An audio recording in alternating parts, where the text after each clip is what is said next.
Hello student, आपका स्वागत है हमारे यूट्यूब चैनल पे। तो आज हम लोग देखेंगे विज्ञान क्लास 9। तो चलिए हम लोग स्टार्ट करते हैं। चैप्टर नंबर 1 आज देखेंगे हमारे आसपास के पदार्थ।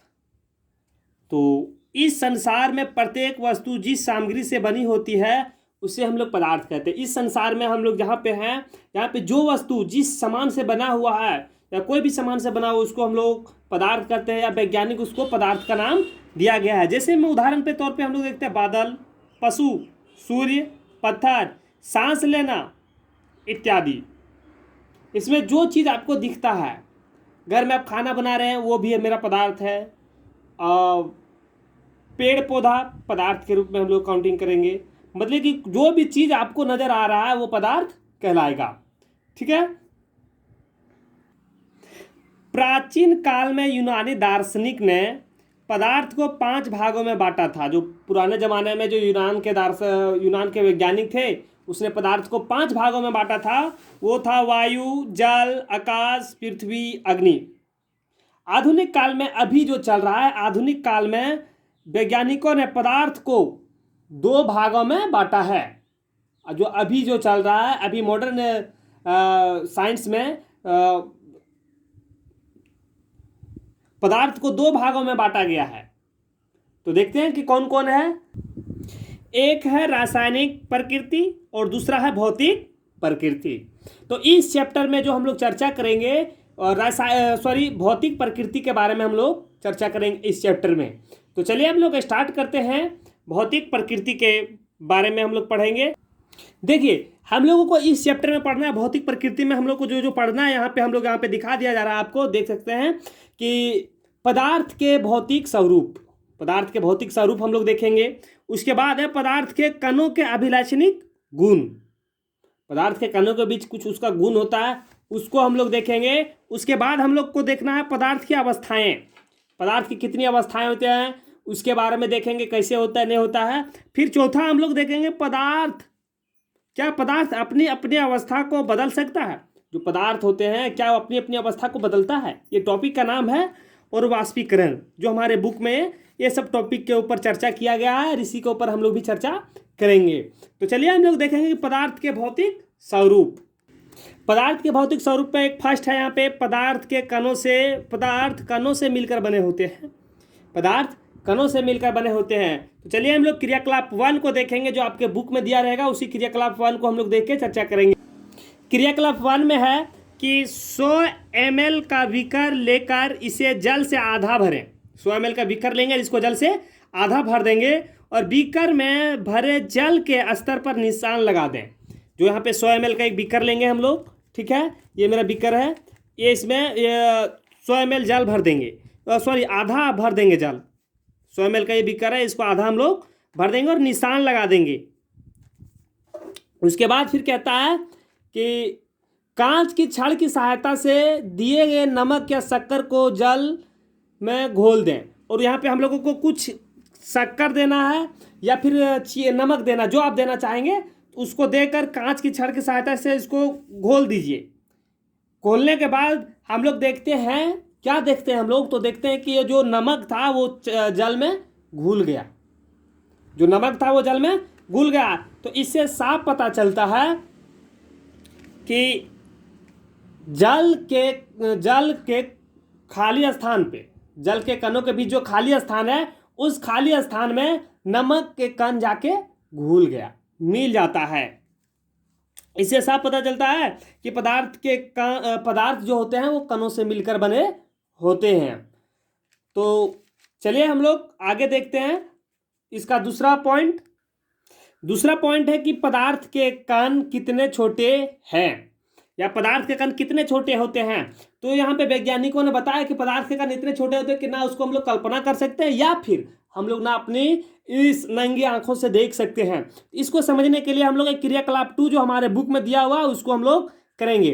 तो चलिए क्रियाकलाप 2 हम लोग करते हैं। तो क्या करना है कि क्रियाकलाप 2 में कहा गया है कि छोटे छोटे 6-7 बीकर ले लेंगे हम, ठीक है। उसमें 100 ml, एक बीकर में 100 ml जल भरेंगे और बाकी बीकर में 90 ml जल करके 90 ml जल भर देंगे। उसके बाद क्या करना है कि सभी के पास, एक क्रियाकलाप हम लोग कर रहे हैं तो घर में सभी के पास वैसा क्रियाकलाप हम कर रहे हैं जो घर में हम लोग करके देख सकते हैं। तो सभी के घर में डिटॉल होगा, तो डिटॉल का 2 ml 100 ml जल में डाल दीजिए। डालने के बाद क्या कीजिए कि 10 ml जल निकालिए और बीकर नंबर 2 में डाल दीजिए। ठीक है, ये 90 था, 10 हो गया, 100 ml हो गया। अब इस 100 ml से 10 ml निकालिए और इसमें फिर लाके डाल दीजिए। आपका इसमें आप देखेंगे कि फिर इसमें 100 ml हो गया और इससे फिर 10 ml निकालिए और इस तरह से डालते चल जाइए। यह प्रक्रिया आप 5-6 बार दोहराएंगे, तो इससे आप देखेंगे कि जो डिटॉल का गंध है, सुगंध है, वो जो होता है वो सभी में निरंतर ट्रांसफर होता जा रहा है, सभी में चला जाता है। तो इससे पता चलता है कि पदार्थ के कण कितने छोटे होते हैं। जी हाँ, इससे साफ पता चल जाता है कि पदार्थ के कण कितने छोटे होते हैं, क्योंकि जब उस पदार्थ के कण को डिटॉल के एक बीकर में डाले, इससे निकाल के इसमें डाले, इससे निकाल के इसमें डाले, फिर इससे निकाले इसमें डाले, इससे निकाले इसमें डाले, फिर भी इसका गंध बना हुआ है। उसके कण जो होते हैं वो मतलब कि सभी बीकर में ट्रांसफर होता चला जा रहा है। तो पदार्थ के कण कितने छोटे होते हैं, ये साफ पता चल गया कि पदार्थ के कण इतने छोटे होते हैं कि ना तो उसको हम लोग अपने नंगी आंखों से देख सकते हैं, ना उनकी कल्पना कर सकते हैं। तो चलिए हम लोग टॉपिक नंबर 1 मेरा क्लियर हुआ। टॉपिक नंबर 2 को हम लोग देखेंगे कि पदार्थ के कणों के अभिलाक्षणिक गुण। तो पदार्थ के कणों के क्या क्या गुण है उसके बारे में हम लोग देखेंगे। तो चलिए हम लोग देखते हैं कि पदार्थ के कणों के बीच रिक्त स्थान होता है। पदार्थ के जो कण होते हैं उसके बीच रिक्त स्थान होता है। इसको समझने के लिए हम लोग क्रियाकलाप 1 को लेंगे। क्रियाकलाप 1 में हमने देखा था कि जब हम लोग नमक को जल में हम लोग डालें, नमक को जब जल में हम लोग डाल देते हैं तो क्या होता है कि नमक जो है जल में घुल जाता है और जल में घुलकर जल की तरह ही दिखने लगता है। इससे साफ पता चलता है कि नमक के कण जो है जल में खाली स्थान के कणों के स्थान पे वो जाके घुस गया और बैठ गया, जिस कारण से जल की ही तरह हम लोगों को नजर आता है। देखिए यहाँ पे ये हम लोग यहाँ पे चर्चा भी कर सकते हैं कि क्रियाकलाप 1 को हमने देखा कि जब जल के नमक को डाला गया तो जल के कणों के बीच के खाली स्थानों में नमक के कण चले जाते हैं। इससे पता चलता है कि पदार्थ के कण के बीच रिक्त स्थान होता है। तो चलिए हम लोग चर्चा करेंगे कि टॉपिक नंबर 2 का पॉइंट नंबर 2 है कि पदार्थ के कण निरंतर गतिशील होते हैं। जी हाँ, पदार्थ के कण निरंतर गतिशील होते हैं। इसको समझने के लिए हम लोग क्रियाकलाप करते हैं। क्रियाकलाप ये करते हैं कि सभी के घर में अगरबत्ती होगा। अगरबत्ती को आप एक बुझा हुआ अगरबत्ती को एक कमरे के कोने में ले जाके रख दें और आप देखें कि उसकी खुशबू लेने के लिए आपको कितना नज़दीक जाना पड़ता है। उसके बाद वही अगरबत्ती को आप जला दें और देखिए कि आप उस अगरबत्ती का गंध कितना दूर तक जाता है। तो हम लोग ये देखते हैं कि जब अगरबत्ती को जला देते हैं तो उसकी गंध बहुत दूर तक फैल जाता है। ऐसा क्यों होता है? क्योंकि जब पदार्थ ऐसा इसलिए होता है क्योंकि जब तापमान बढ़ता है ना तो इससे पता चलता है कि पदार्थ के कणों में गतिज ऊर्जा होता है। जब तापमान बढ़ता है तो वो गतिज ऊर्जा उसमें प्राप्त हो जाता है और तापमान बढ़ने के साथ साथ कणों के गतिज ऊर्जा बढ़ जाती है।